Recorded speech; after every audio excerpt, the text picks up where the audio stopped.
उपस्थित व्यासपीठावरील सर्व नेते, पदाधिकारी, शिवसैनिक बांधवांनो,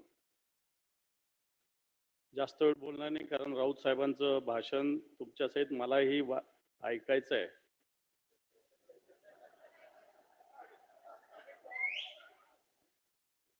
आणि आजचा रोखोक आपण वाचला असेल.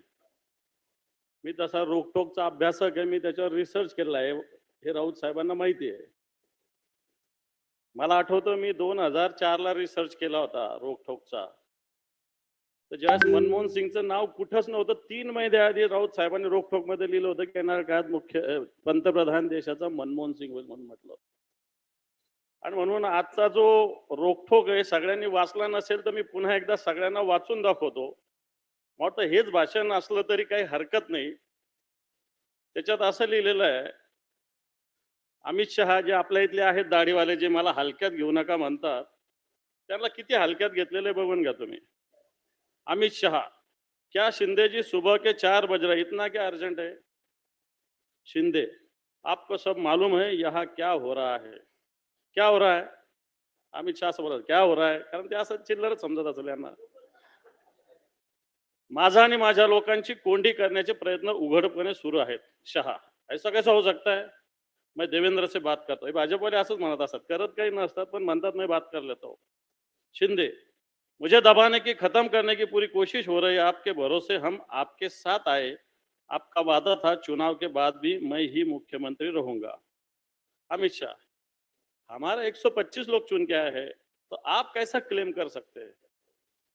तो मेरे नेतृत्व में चुना हुआ. तो कुछ नहीं, मोदी जी के चेहरे पर चुना हुआ, आपके नेतृत्व में कुछ नहीं हुआ.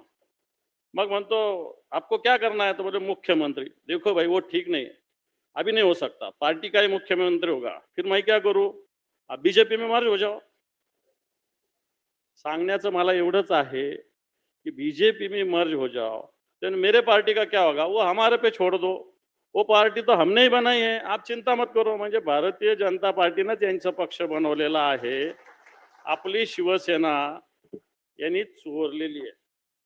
सांगण्याचा मुद्दा हा की असे लोक जास्त दिवस राहत नाही आणि त्यामुळे नेटानी लढाई आपल्याला लढावं लागणार आहे. म्हणून हे सगळे नेते माननीय उद्धवजींच्या नेतृत्वाखाली आता फक्त सुरुवात ठाण्यापासून आहे, आपण पार बांद्यापासून तर चांद्यापर्यंत सगळेच्या सगळे नेते अशाच पद्धतीने येणाऱ्या काळात फिरणार आहे.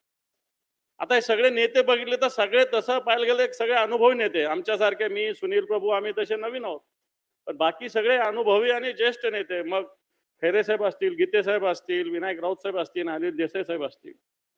परंतु तरी एक त्या दिवशी संजय राऊत साहेबांनी एक वाक्य चांगलं म्हटलं की आम्हाला आता अपेक्षा काही नाही.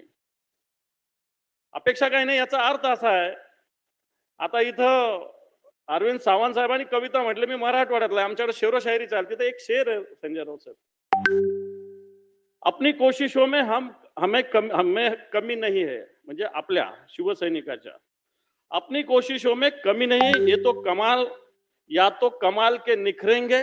लक्षात घ्या, या तो कमाल के निखरेंगे या लाजवाब बिखरेंगे. म्हणजे हा लढा असा आहे की आपण हा लढा लढला तर कमाल के हम निखरेंगे, नाही तर बिखरेंगे. याच्यावरती काय होणार आहे? आणि म्हणून मला असं वाटतं संयमाने ही जर लढाई लढली तर येणारे दिवस आपले हे सगळ्यात महत्वाचं लक्षात ठेवा. हे भारतीय जनता पार्टीच्या तुकड्यावर जगणारे लोक आहे. यांनी ठाण्याची महापालिका सुद्धा विकून खाल्ली. इथल्या ऑफिसरला द्यायला पगार सुद्धा नाही. मला वाटतं कालच विचारे साहेबांनी एक पत्र दिलेलं आहे. इथली महापालिका लुटून खाल्ली, महाराष्ट्र लुटण्याचा प्रयत्न झालेला आहे, खोट्या योजना जाहीर केल्या. या सगळ्या योजना देवेंद्र फडणवीस बंद करू लागले. यांच्या सगळ्या मंत्र्यावर भ्रष्टाचाराचे आरोप आहे, सगळेच्या सगळे मंत्री. मग राठोड असेल, भुमरे असेल, सावंत असेल, सगळेच्या सगळ्या मंत्र्यावर भ्रष्टाचाराचे आरोप आहे. आणि म्हणून असे लोक जास्त दिवस राजकारणात राहू शकत नाही. शिवसेना, या शिवसेना संपवणारे अनेक आले आणि अनेक गेले. आणि म्हणून येणाऱ्या काळामध्ये हा लढा आपण सगळे मिळून ताकदीनं सुरू ठेवू आणि निश्चित उद्धवजींच्या नेतृत्वाखाली पुन्हा एकदा शिवसेना प्रमुखाची शिवसेना या महाराष्ट्रात ताकदवान बनवण्याचा संकल्प करू. वाटतं याच मेळाव्याचा हाच संकल्प राहील असं मला वाटतं. धन्यवाद. जय हिंद, जय महाराष्ट्र.